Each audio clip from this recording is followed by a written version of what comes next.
I was like 16 or 17. I did the typical first boyfriend, first girlfriend tattoo, and I went and I got somebody's name twice. So you let yourself in like that?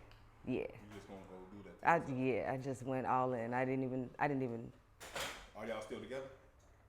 Hell nah. No. Nah. That's why I say it's a typical story. I went and got it done twice, so y'all could talk about me, make fun of me, whatever. I got one covered up so far. Yeah. The other one is like. You gonna keep that over? No, it's hidden. Leave me alone. My most powerful tat would be the tat of my pops. I got this about a year ago. You did it about a year ago. At that moment, you know what I'm saying, like that was just something that I was dealing with. You know, it was super heavy for me. You know, and me and my pops, we just been through a lot. You know, and you know what better way to honor a king than put him on you. My name Jason, man, AKA J Money, AKA that nigga from over east, AKA whatever the fuck you want to call me, just don't call me broke. And I'm a consultant, man. I do some work with Angel. I do some marketing work, and we try to make whatever vision that you have come to life and make sure it's represented the right way and make sure it's looked at the way you want it to look at. We just work with a lot of artists, man. The outline, because it feels like someone's like digging in your skin. Like the shading to me, I know it sounds crazy, but it tickles to me. Yeah. So the shading's cool, it's the outline. I met Angel because I was mad at someone else's work. Who? Man, that's messed up. Okay, well his name, that was his name. He had this special going on, I think, pay $100 for like $1,000 worth of tattoos. So I let the too good to be true thing catch me. Paid for it. I think I waited like 6 months, and it was supposed to be a memorable tattoo towards my grandmother. She had just passed away. So I was really psyched about it. He outlined it and did it probably in 30 minutes. And I was not pleased. And then I found you on Instagram through, no, I lied, Edwin. We fuck around with Edwin. Yeah, but yeah. Most powerful tattoo, most meaningful tattoo is the one on my back. It has a portrait of my mother who passed away, my fiance, we get married later this year, my only son, and my little sister. Wow. Got my whole family on there. Dope as hell. How mom passed? My mother passed away in 2011 from cancer. Word? Like what, heart, lung? It was oral cancer, like a real rare form of cancer. Ooh. Man, I knew I was always gonna be tatted, man. Like, when Tyga dropped Rack City in the video, and I just seen how many tattoos that nigga had, no cap. I was like, that's me next. I'm gonna be the dark skinned Tyga. Tyga, G. Like I'm not like one of my tattoos is like off some Tyga shit. Like I see you said Wiz. You said Wiz. Tyga. I was on the Tyga before Wiz. No bullshit. Was it the flames and shit? Like it was just it was like the appearance, man. I just thought the shit was raw. I just thought like I didn't even think about the stories. I didn't think about what was all going into it. I didn't really know much about tattoos. I just saw the image, and I was 15. Like I was like, I chose that. I chose to be a part of that. My most powerful tattoo would be the portrait of my dad. My dad passed away 7/11/2015 due to a massive heart attack that led into a car crash. And I just wanted something in memory of him, and I felt like getting a portrait across my heart will Do you feel like it was like, I know, how you feel about that, like that loss? Like, how did that change your life? It affected me a lot. Far as self-esteem, I felt like I kind of fell in depression. I found you on Instagram.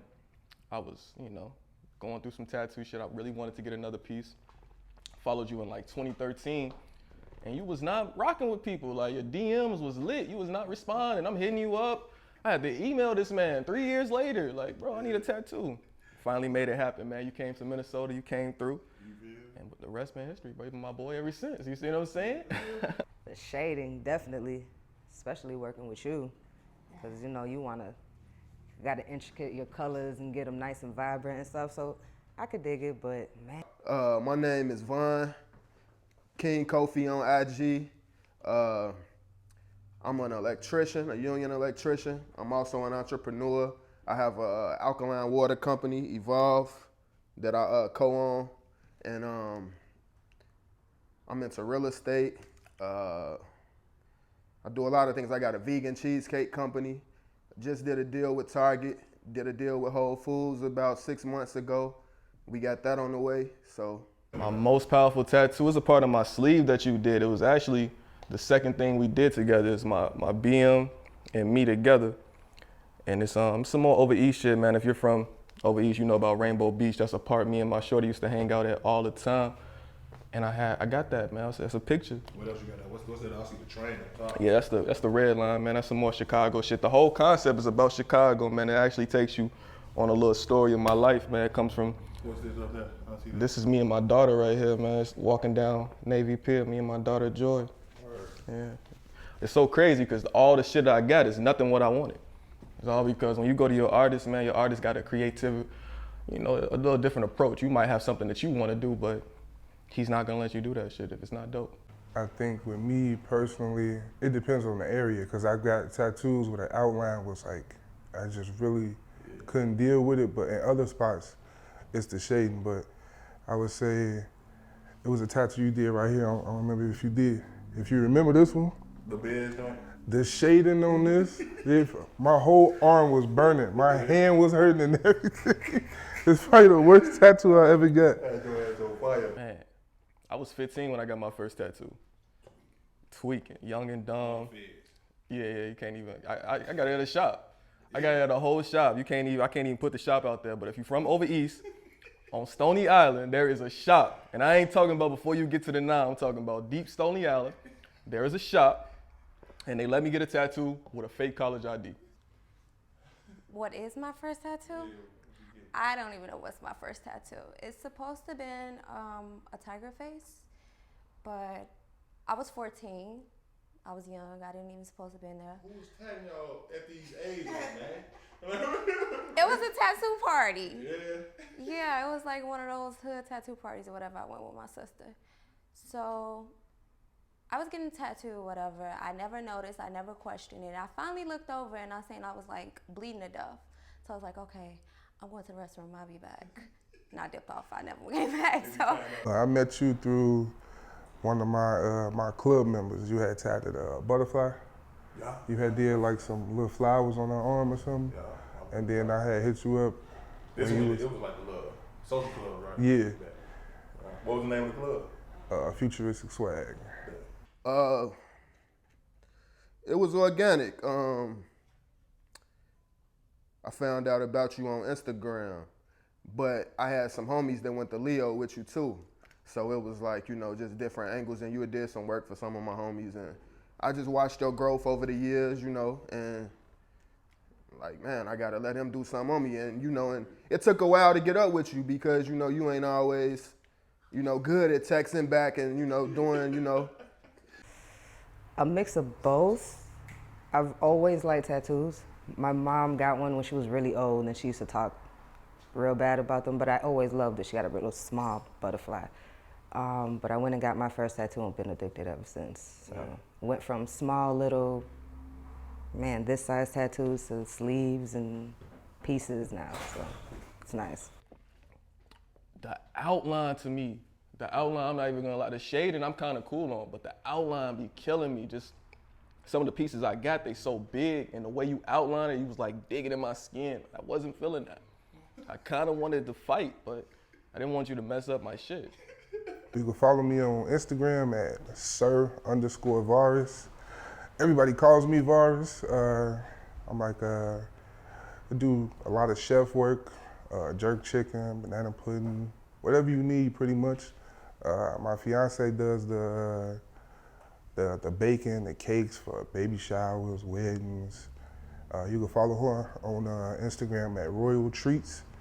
They call me Red. I'm an entrepreneur. I own a animal care service business called Butt Wagging Tails.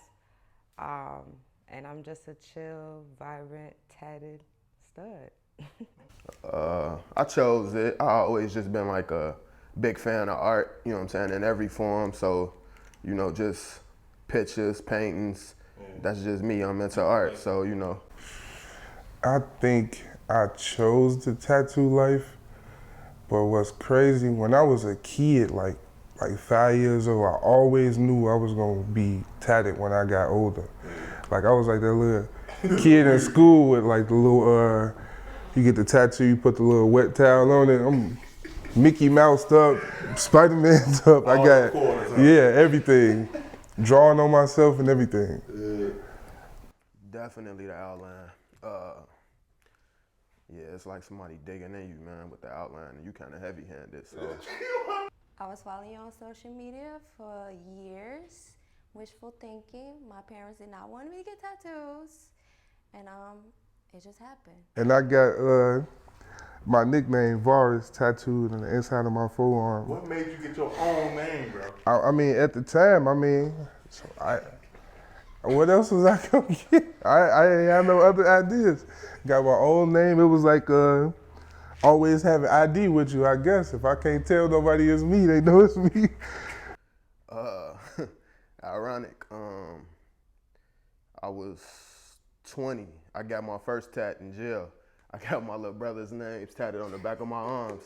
You know, I'm the oldest of three. I got two younger brothers and an older sister, but you know, I got two younger brothers or whatever, and you know, I felt responsible for, you know, showing them what's right, you know, stuff like that. So at that moment, I felt like, man, you know. It would be my chest piece. It would be the eye on my chest.